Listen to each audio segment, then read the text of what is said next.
Proses təhlükəsizliyinin elementləri nələrdir və elementləri deyəndə tam olaraq nələr nəzərdə tutulur? Bütün bizim tanıdığımız, istifadə etdiyimiz başqa standartlarda da bunlar var, mövcuddur. Eyni zamanda proses təhlükəsizliyi sahəsində də. Hansılar olardı? Məsələn, hansı tələblər var OSHA standartında? Bu öz-özlüyündə kifayət geniş mövzudur. Bizim bu təlimdə də biz bununla Hər bir tələb özü böyük bir mövzudur. Hər bir tələb özü əslində geniş bir mövzudur. Sadəcə bu elementlər hansılardır və bu elementlər nəyə xidmət edir, onlara baxacağıq ki, ən böyük səhvimiz, ümumiyyətlə sənayedə ən böyük səhv ondan ibarətdir ki, biz sistemi quranda olan işimizdən sonraki işimiz uyğun gəlmir.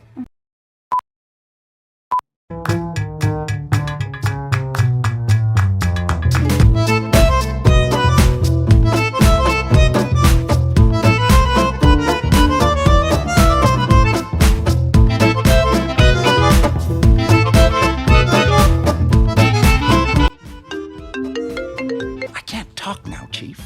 I'm making a TV show.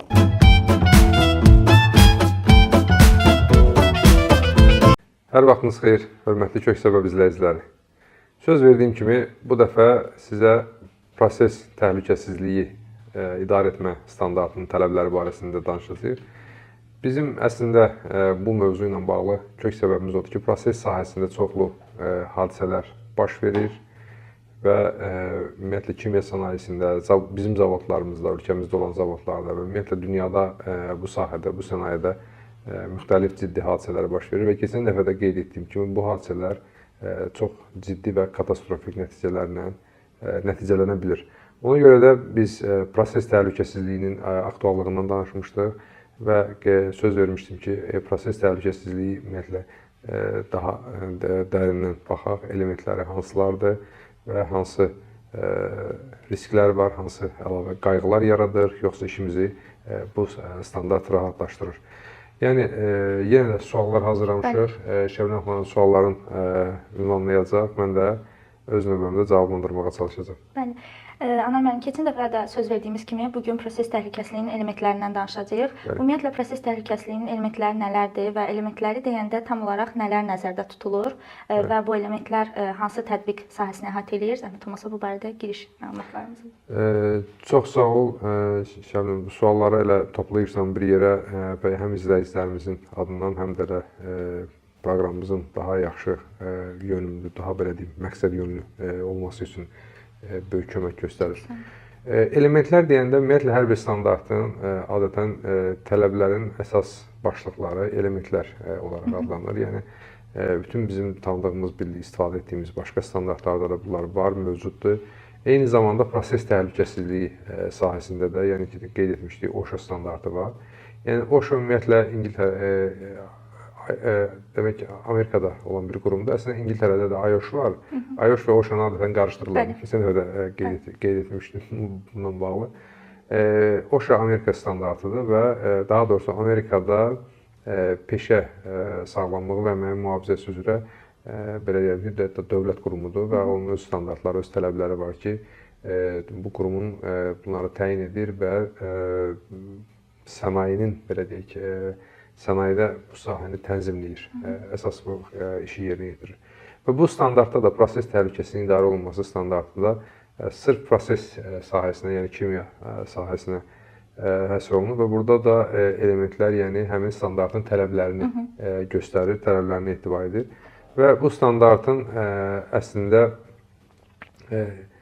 hal-hazırda indi yenidən baxışdan keçirilir. Ola bilər ki, yeni əlavə tələblər nəzərə çarpsın və yaxud da müşahidə olsun. Amma hal-hazırki versiya bu dəqiqə bütün dünyada uğurla tətbiq olunur ki, yəni bu da katastrofik, belə deyim, hadisələrin baş verməsi, insan tələfatının qarşısını alması üçün çox vacib bir standartdır.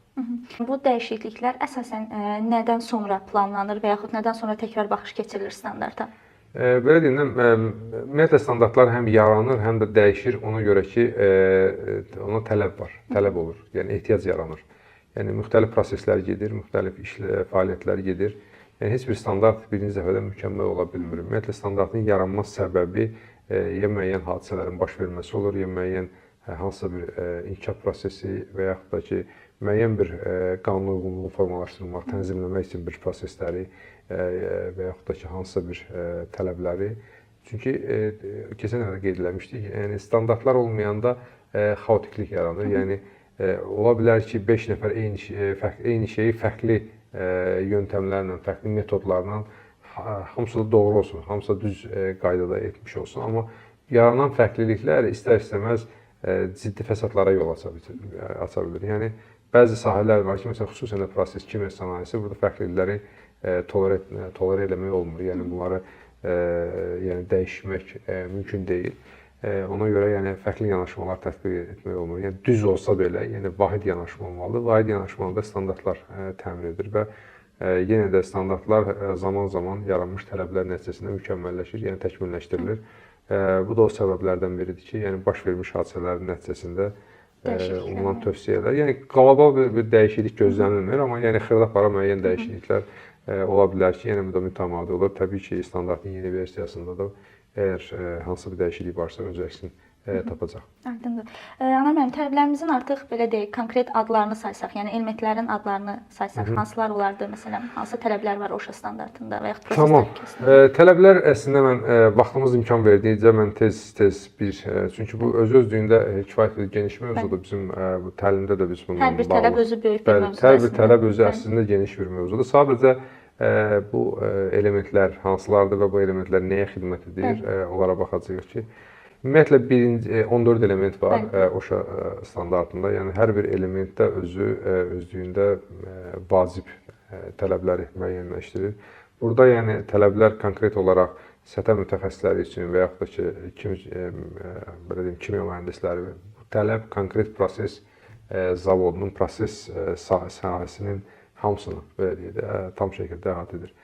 İlk tələb odur ki, proses üzrə təhlükəsizlik məlumatları, yəni hər bir iş, proses nədən ibarətdir?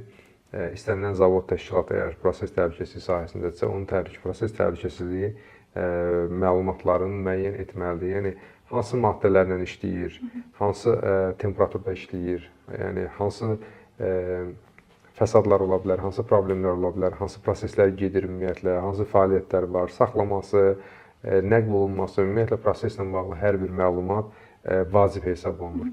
Yəni buna da müxtəlif yollarla nail olmaq olar. Materialın təhlükəsizliyi vərəqləri var ki, yəni hər bir kimya maddə var və onlar qarışan zaman nələr baş verə bilər, onlar haqqında ola bilər müəyyən və yaxud da qızdırılma, temperaturla bağlı, təzyiqlə bağlı məlumatlar və s. və ilə axır.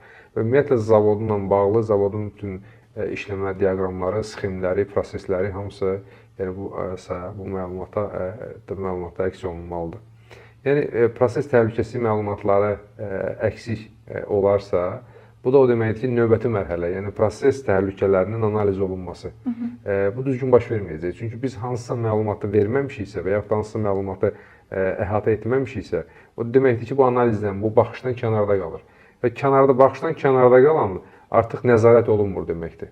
Yəni ona görə də hər bir proses sahəsində, kimya sahəsində hər bir proses, hər bir addım, hər bir etap, hər bir maddə, hər bir element, hər bir belə deyim temperatur, istər aşağı olsun, istər yuxarı olsun, təzyiq, avadanlığın vəziyyəti, yəni avadanlığın tarixçəsi, yəni işləmə tarixçəsi. Yəni bütün bəli amillər ki, yəni orada təhlükə yarada bilər, bütün o məlumatlar olmalıdır. Hansı ki, bunlar bizə xidmət edəcək proses təhlükələrinin analizinə. Ümumiyyətlə, data analizinin əsas xüsusiyyəti, belə deyim, yemək qidası məlumatdır. Yəni, kifayət qədər məlumat. Yəni, ingiliscə deyil, sufficient information. Yəni, kifayət qədər odur ki, nə az, nə çox. Yəni, çox da olsa ziyan ola bilər, az da olsa ziyan ola bilər. Yəni, o baxımdan proses təhlükəsizliyi məlumatları toplanmalıdır və arxasında növbəti mərhələdə proses təhlükələrinin analizi yerinə yetirilməlidir. Və burada eyni zamanda tələblərdən biri də odur ki, əməliyyat prosedurları yaranmalıdır. Yəni, proseslər varsa, istər-istəməz, üçüncü tələbdə qeyd olunur ki, əməliyyat prosedurları, düzgün dəqiq əməliyyat prosedurları olmalıdır. Ümumiyyətlə, prosedurlar nəyə lazımdır desək, əgər prosedurlar üçün belə bir maraqlı bir tərif var ki, deyək ki, insan eyni işi görürsə və fərqli soruşanda ki, nə iş görürsən, cavabları fərqlidirsə, demək yazmaq lazımdır. Qaydaları yazmaq lazımdır. Çünki sualın eyni işi görən adamın bir vahid suala cavabı fərqli ola bilməz, olmamalıdır. varsa bu artıq təhlükədir. Bu Kənara artıq çıxmalar var. kənara çıxmada problemdir, artıq subyektiv yanaşmalar girib işin içinə. Ona görə prosedur xüsusən də vurğulamaq istəyirəm ki, yəni proses sahəsində bu ümumiyyətlə yol verilməz bir şeydir. Ona görə konkret hər bir işin proses və prosedurları müəyyən olmalı. Prosedur əslində proses sözündən gəlir, yəni yerinə yetirilən işin fəaliyyətin ardıcıl olaraq izahı. Yəni prosedur bu deməkdir. Prosedur ümumiyyətlə prosedurlarla yanaşı orada proses diaqramları da olur ki, yəni prosedur bəzən böyük olur, ağır olur, oxumaq və yaxud da onu tətbiq etmək, anlamaq, başa düşmək çətinlik yarada bilər. Amma proses diaqramları və yaxud da proses sxemləri bu işdə proseslərdə prosedurlardan daha effektivdir. Çünki bəzən böyük bir proseduru bir-iki səhifədə onu sxem şəklində çalmaq olur ki, yəni iş harda başlayır, harda bitir, hansı mexanizmlə, ardıcıllıqla davam etməlidir, hansı yoxlamalar tətbiq olunmalıdır, hansı nəzarət sistemləri olmalıdır və s. və ilaxır. Yəni artıq düşünürəm prosedur sözünü və ümumiyyətlə prosedur mənasını hamı bilir, amma burada əməliyyat prosedurlarının nə qədər ciddi olduğunu, nə qədər konkret, yəni belə deyək, tələb kimi qoyulduğunu qeyd etmək istəyirəm. Və daha sonra isə digər standartlarda da olduğu kimi employee participation var, yəni işçilərin cəlb olunması. Yəni OSHA standartında bu çox ciddi məsələdir.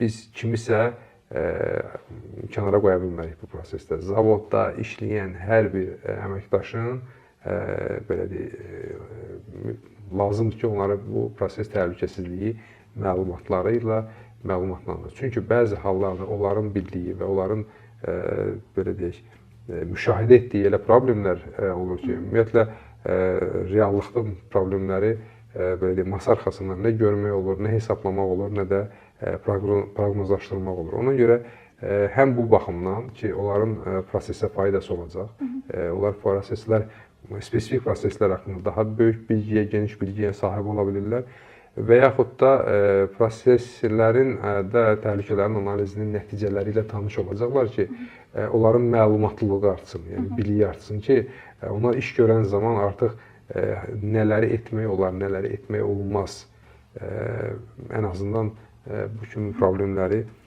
bu kimi məlumatları bilmiş olsunlar. Birinci dediyimiz tələb hansı ki, proses təhlükəsizliyi məlumatları idi.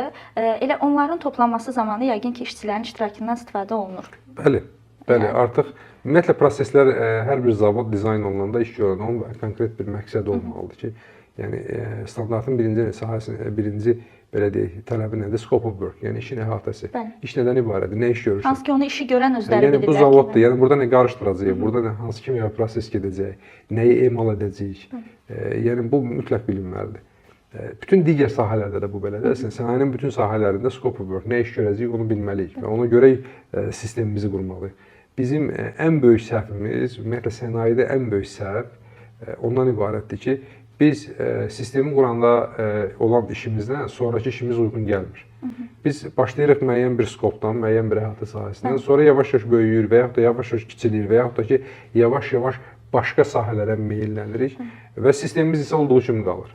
Və nəticədə sistemlə reallıq uyğunlaşmır, fəaliyyət uyğunlaşmır. Elə tələblərimizdən biri də dəyişikliklərin əslində idarə edilməsidir. Ciddi problemlər ortaya çıxır ki, bəli, işçilərin cəlb olunmasıdır. Ondan sonra burada proses idarə etməsi üzrə proses təlimləridir. Yəni işçilər cəlb olunursa, eyni zamanda həm proses təhlükəsizliyi məlumatları, həm proses təhlükəsizliyi analiz olunması, əməliyyat prosedurları və s. Məsələn, və s. niyə görə deyirəm? Çünki əlavə tələblər var, onları məsələn qeyd etməmişik. Məsələn, burada mexaniki bütövlük var, yəni avadanlıqlarla bağlı və yaxud da işçilər üçün daha hansı səriştəlilik məsələləri ehtiyac duyulur. Bütün məsələlər müəyyən olunmalıdır səriştəlilik komponenti kimi və təlimlərin vasitəsilə praktik və belə deyək, nəzəri və praktik təlimlərin vasitəsilə onlar bu məsələləri belə deyək, bilməlidirlər, mənimsəməlidirlər ki, iş prosesini düzgün yerinə yetirə bilsinlər, təhlükələri düzgün nəzarət edə bilsinlər. Kontraktorların hazırlanması, yəni podratçılar da burada prosesdə çox böyük rol oynayır. Çünki ən sadə işi görən podratçıdan ən də belə deyək, yuxarı yüksək riskli işi görən podratçıya qədər fərq etməz.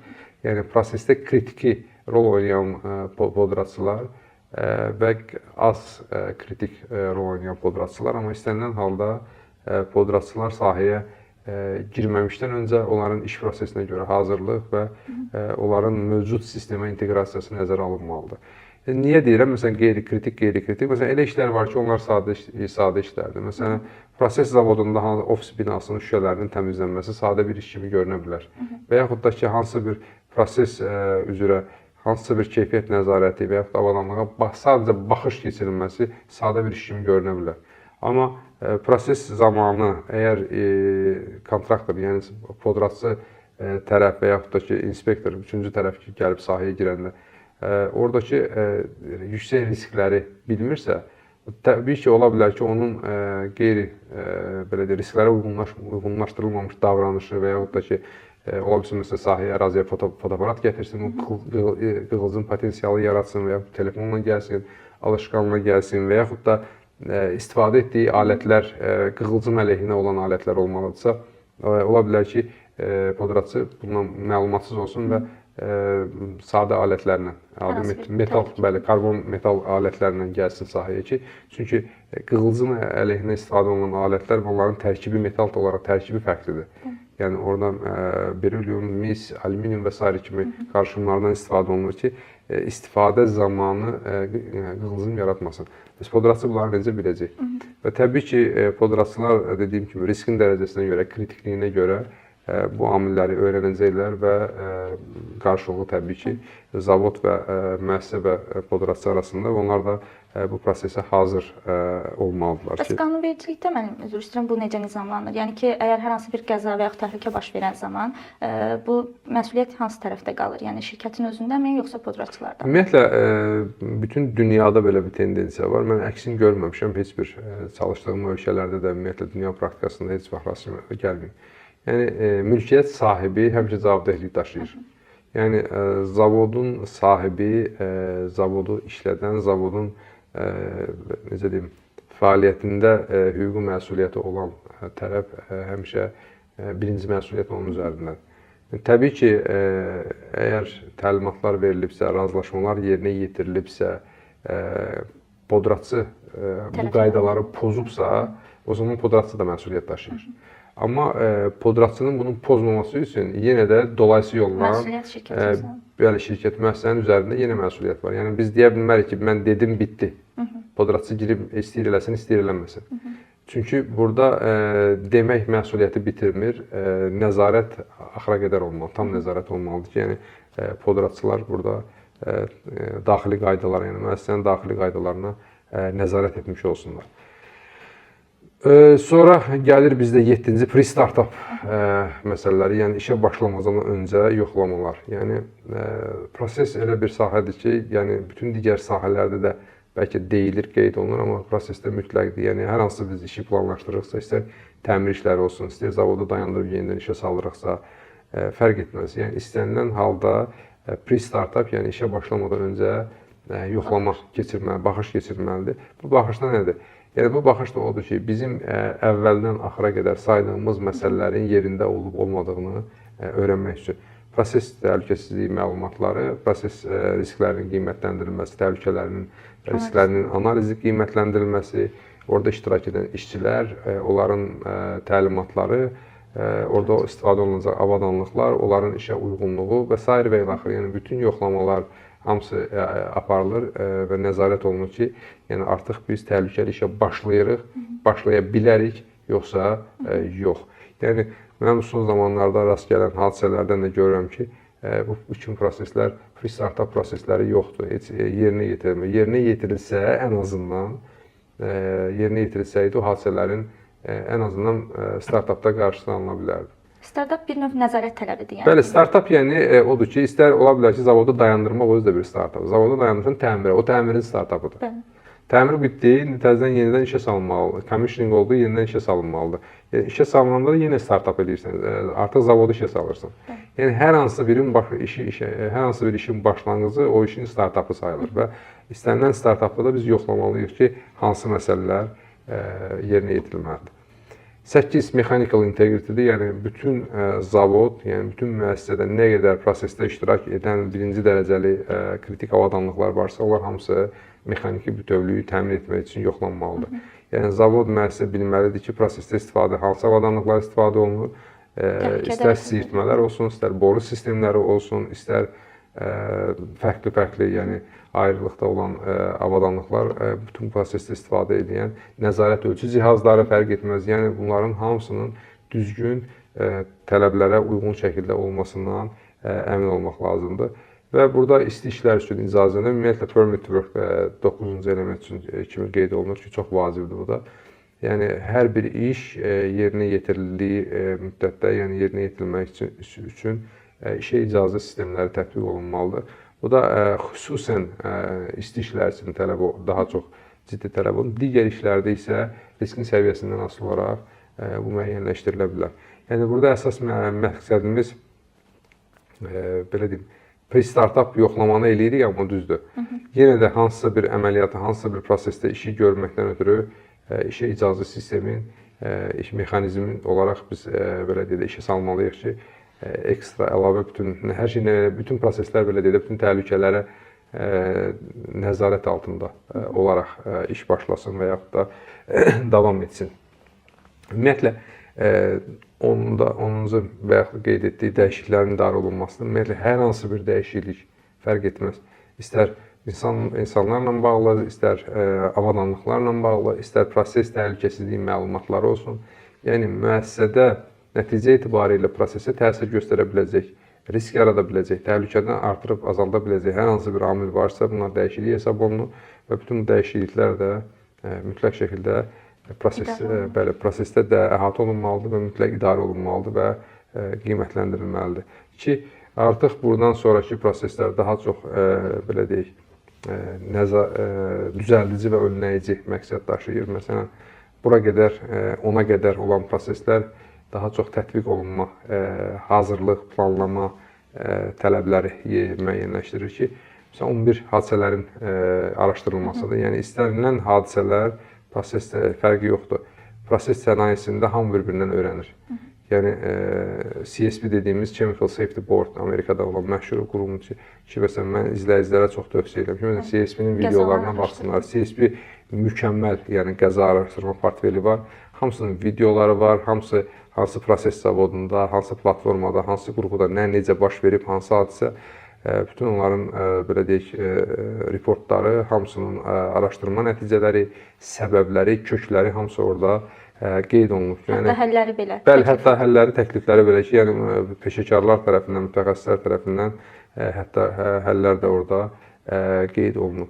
12-ci fövqəladə halların idarə olunmasıdır. Yəni biz elə bir yerdə işləyirik ki, yəni maksimum standart və tələblər bizə kömək edir ki, biz təhlükələrin qarşısına alaq. Ola bilər ki, bir zavod illərlə işləsin, 10 illiklərlə işləsin, heç bir hadisə baş verməsin. Amma bizdən asılı olmayan səbəblərdən, force majeure və yaxud da ki, insanla bağlı və yaxud da ki, proseslə bağlı səbəblərdən bəzən hadisələr baş verə bilir ki, müəssisə prosesdə olan təhlükələri nəzərə alaraq bütün fövqəladə hallara hazırlıq planları yaratmalıdır və hazırlıqlı olmalıdır.